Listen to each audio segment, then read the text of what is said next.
D'une manière générale, c'est plutôt bon. C'est plutôt bon, heureusement.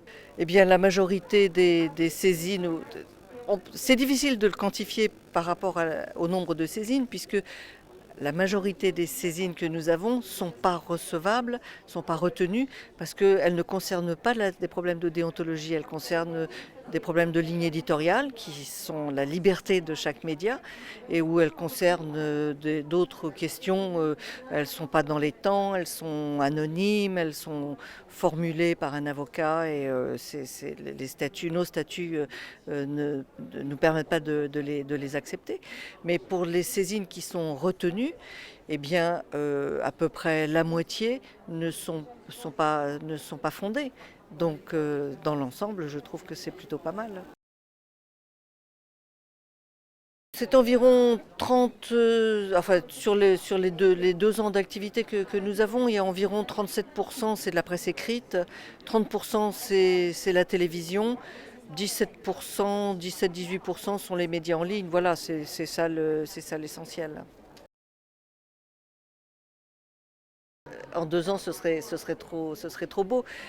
L'exemple a été montré sur un conseil de presse, je crois que c'est au Canada, je ne suis pas très sûre, il faudrait vérifier, il faut vérifier cette source. Mais je sais qu'il y a eu une étude qui a été faite dans un conseil de presse à l'étranger et que depuis l'existence de ce conseil, la confiance du public envers les médias avait augmenté.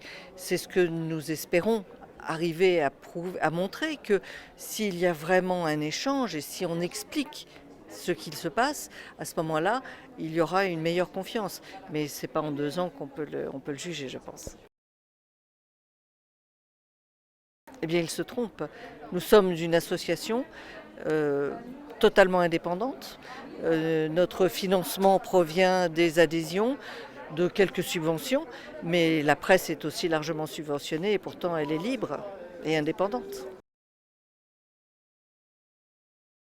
Avoir plus d'adhérents, plus de médias adhérents, de façon à ce que nous soyons vraiment un conseil de déontologie représentatif de l'ensemble de la profession. On commence à l'être. On commence à l'être puisque nous avons des représentants de différents médias, nous avons des collectifs de journalistes et des syndicats de journalistes qui ont adhéré. Donc nous sommes assez représentatifs maintenant, mais l'idéal c'est d'avoir encore plus d'adhérents. Pourquoi sont-ils réticents? Il y a eu une tribune au moment de la création avec des éditorialistes qui ont été très virulents, qui ont dit qu'on était une émanation de Macron et qu'on était une création de Macron, etc., etc., et que c'est facile d'emboîter le pas pour dire non. Ils se trompent, ils se trompent.